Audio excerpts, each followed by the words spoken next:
Национальная киргизская история, которую снимали сразу две страны. «Песнь древа» – первый российско-киргизский мюзикл, первая совместная картина со времен СССР. Продюсер фильма Татьяна Петрик делится, услышав о задумке режиссера, не смогла от такого отказаться. И это был его дебют. Его, к сожалению, не поддержали в своей стране. Конечно, вот политика страны всегда должна быть нацелена в том числе отдельно на поддержание дебютантов. Через искусство, через ее проникновение в каждый народ, знаете, мы сигнализируем обществу желание жить в мире, дружбе и согласии. За круглым столом гости Казанского кинофорума. Всех волнует главный вопрос: как снимать свои национальные картины, чтобы их смотрели во всем тюркоязычном мире.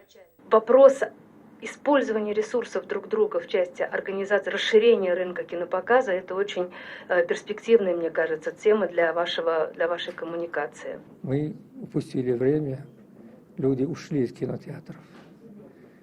Но зато появилось телевидение. Телевидение и интернет. Вот куда сегодня смотрят кинематографисты из Татарстана, Турции, Киргизии, Казахстана и еще фестивали. Как пример, фестиваль в Казани. Это уже хороший опыт взаимодействия и продвижения тюркского кино в тех странах, где его создают. А планы на будущее – расширять географию кинофорума. Его участники хотят проводить казанский фестиваль в других уголках России и тюркоязычных странах. Для этого нужна отдельная ассоциация. Фарид Мухаммедшин рекомендовал им сформулировать свои предложения.